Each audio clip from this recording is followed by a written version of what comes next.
mysteries behind black magic and voodoo. When we say black magic, what does it mean? This is a very deep topic. Okay. So first thing is that when we speak of magic have to do with things that seems to be a little bit beyond the normal. Situations whereby things reflect in a way that it sounds a little bit abnormal or supernormal to the normal sane mind is what we term as magic. So anything that you might even consider to be a miracle, something that seems to be a little bit awkward or weird when it comes to how we understand day-to-day stuff, that can be termed as magic. But when they bring the word black, then it tends to be the negative side of magic. You understand? When you say black and white, not as in the body complexion, Okay. but white as in darkness, and the white as in light. The number one, we try to associate the color black and then the color white, people begin to tend to see, okay, black man and the white man. No. We are speaking in terms of natural phenomenon like darkness. Okay? Darkness looks black. It doesn't make black people evil. And light looks whitish. It doesn't make white people saintly. But we are speaking in terms of natural phenomenon of the color black and white. So here when we say black magic, we are referring to the magic, that situation, that ability of making things a little bit abnormal in a negative way. You understand? So magic in itself is divine. God is the supreme magician because he does so many wonderful stuff that we can't even explain. Do you know how this your eyeball was created? No. This eyeball, from here you can see even up to the skies. Do you know how many feet from here to the skies?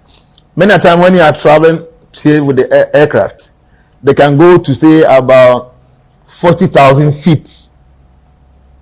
40,000 feet. Just, as after the clouds. If there are no clouds there, this our eyeball is able to see to that 40,000 feet. So you can just imagine what is inside this eyeball that makes it so powerful that it can see tiny, tiny things far away. Just look at the eyeball. Look at the eyeball.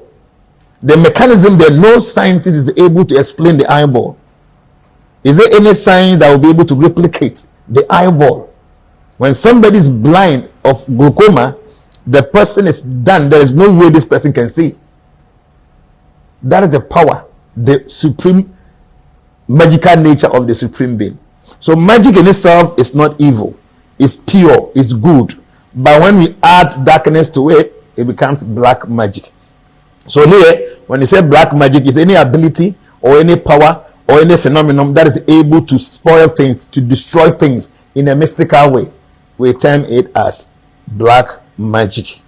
And any phenomenon or any natural occurrence or any mystical things that is able to improve things, to maintain things and make it well, we consider it to be white magic. But like I said before, it has nothing to do with the complexion of a black man or a white man. It's just it's a synonymous to the phenomenon of natural occurrence. Like all of us in the night, when the whole place is very dark, it is very difficult to see. And many negative things happen in the darkness. Many evil things happen in darkness. So when we associate black with magic, we are not talking about the black person like ourselves, but to the phenomenon. All of us, when we were kids, we were afraid of darkness, right? Yes. So even in your own bedroom, when they say go and pick something, you don't want to go. Because children are so clean and pure that they are afraid of darkness.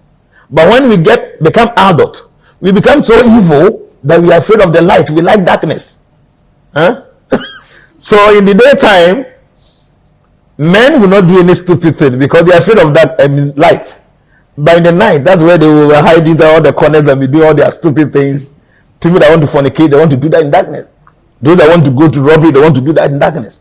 All the evil things are done in darkness. But children are afraid of darkness. Okay? But adults are afraid of light. That tells you how clean children are. So bringing it closer to magic, black magic is any mystical feat or any mystical direction or any mystical ritual or routine that will destroy situations or destroy things. That is termed as black magic. Because like I told you, magic in itself is clean because God is the supreme magician. Because magic represents all the supernormal stuff that we see in this world. How even our body was created, how food goes into the stomach, digestion takes place, and then the minerals are distributed to all the parts of the body. It's magic. Okay? How a man and a woman mix in bed, and the semen, mixed up with the ovum of the woman, and the baby comes out. That is magic. So magic in itself has nothing bad in its sense, but as soon as we bring destruction, as soon as we bring negativity or something that can destroy to that ability of creating supernormal situation, we term that as black magic. And black magic is not so different from voodoo. Voodoo have to do with black magic. Okay. If you go to the Eastern world, black magic or voodoo power is called Tantric. And Tantric is the highest, we will say is the PhD level of black magic and voodoo power. When you say Tantric, as we speaking, we will try to bring some few points people understand. When you say Tantric, what is the meaning? So yes, black magic is any situation or any natural phenomenon that is orchestrated with some kind of mystical abilities to destroy things, to make things bad, to make things feel bad. That is what we term as black magic. There are some sects of Indians that practice, I don't know whether you call it black magic, but their way of practice, they sleep on corpse, they eat corpse, and they say it helps them attain Godhead. You term that as black magic? Now, if anybody tells you I have to feed on flesh to attain God, that person is sick. God does not entertain anything that have to do with flesh. God does not entertain anything that have to do with, taking someone's life. No.